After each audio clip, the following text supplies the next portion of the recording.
Eto, speaking of bato pa rin. So syempre,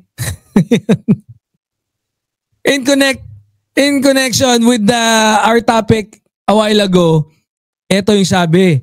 Uy, ano nangyayari? Bakit 61 lang? Mag-like kayo dyan. Ang hirap magsalita dito, mga brother, mga sister.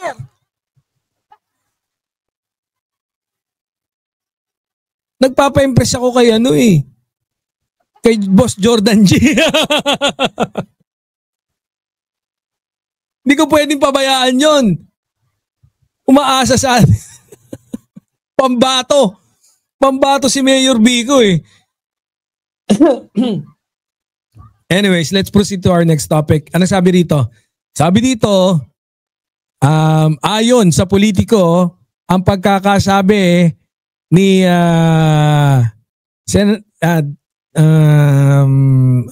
Congressman Laila De Lima. Akala ko ba matapang siya? Quote and quote. Nagsabi? Si Congressman Laila De Lima.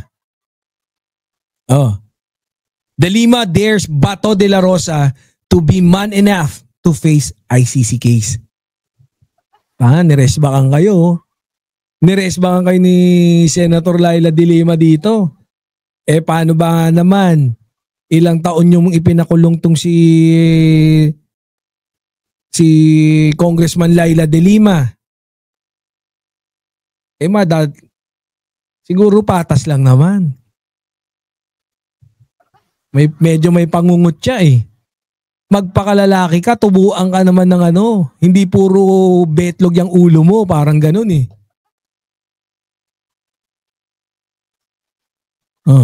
Ano pa? House Deputy Minority Leader and mamamayang Liberal Party List Representative Laila De Lima challenged Senator Ronald Bato de la Rosa to face the case filed against him before the International Criminal Court. At the same time, De Lima expresses doubt that De La Rosa could invoke the immunity granted to members of Congress given the seriousness of the crime against humanity case he is facing. Unang-una, hindi ako nagtatago sa Senado, said Laila De Lima in a podcast hosted by a former presidential spokesperson Edwin Lacerda and former Akbayan Representative Barry Gutierrez. Although I must clarify also na hindi ko naman mag-i-invoke yung immunity kasi yung crimes na charge ako ang sa immunity not more than 6 years yung penalty ng crime. Yung charge sa akin drug cases, so mga life imprisonment, yung mga impossible penalty she added. Dinadali ka talaga ni De Lima. De Lima was acquitted on the 3 drug charges filed against her after spending more than 6 years in jail. Pero etong si Bato de la Rosa, he is facing crimes against humanity yan eh. So grave offense din yan. So how can that be justifiable under the immunity na accorded sa mga members of Congress while it is in session, said.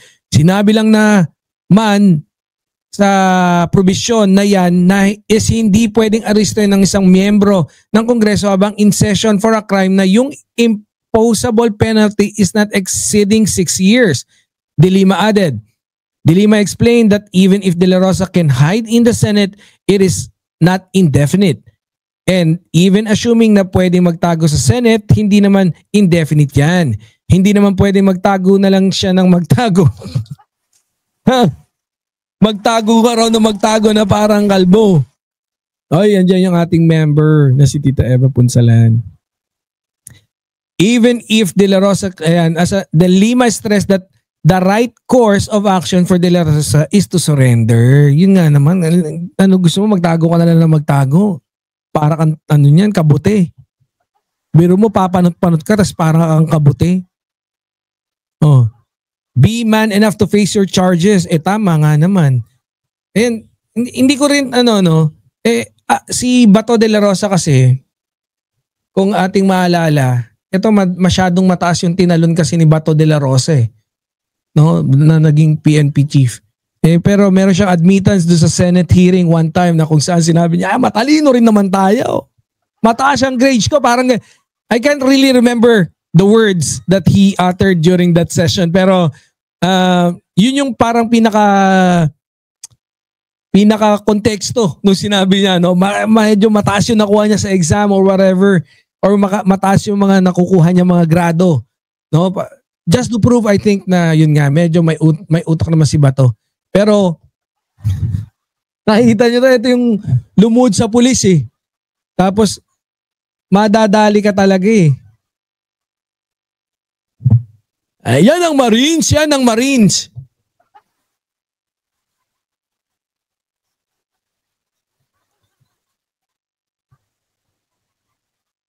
Apakaganda, apakagaling. Ako, tuwan-tuwa talaga ako. Ngayong panahon ni PBBM, and especially ngayong 2025. End of the year, ang daming kalaboso. No? Ay pero pinakamaganda niyan kung talagang, since PBBM was telling na yan sunod-sunod.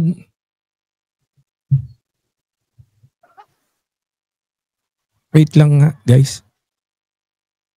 Yes, ma'am. Pabukas yung electric fan. Hindi ako makahinga.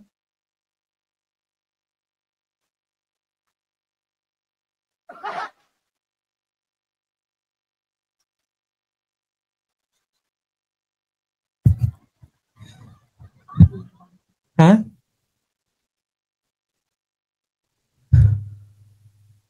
May problema tayo. Hindi ako. Sumama. Hindi ako makahinga. Anyways. So, ha? Ano?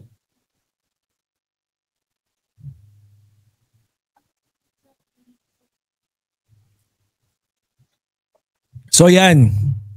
Asa na tayo? Ano sabi? Nawala tuloy ako?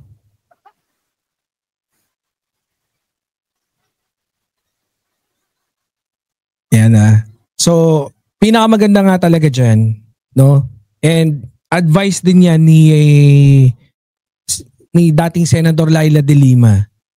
Sumuko ka na. Huwag ka masyadong magtatago. Para kang tanga niyan eh. Bigla ka na lang nagtatatago.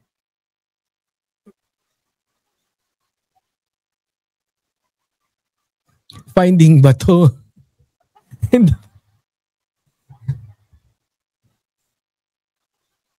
Pero, di ba? Ako talaga, happy talaga ako kasi yan nga, no? Ang ganda niyan kung talaga ngayon medyo yung sinasabi ni PBBM sa katuparan na bago magpasko may makukulong. Ang ganda niyan. Napakaganda. Malay nyo, parang meron nagsasabi mukha si Chis Escudero. Makukulong ah. Pag si Bato, Nako, magsasama-sama sila. Di ba? Pwede sila magpusoy. Dati tong-it lang eh. Kasi pag tong-it, 3. Kung si Bongo, didiretso na rin. Isasama din si Robin. Take note yung discussion natin yesterday, we heard the news from someone na mukhang 6. 6 yung mababawas sa Senate block dyan sa, anong tawag dyan? Sana mauna si Meow Meow.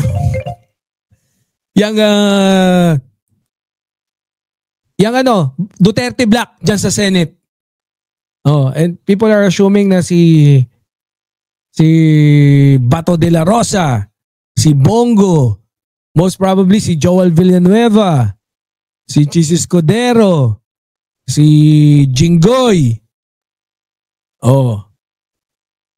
Sino pa? I think hindi rin ligtas si Buduts. May mapuputulan ba ng ethics?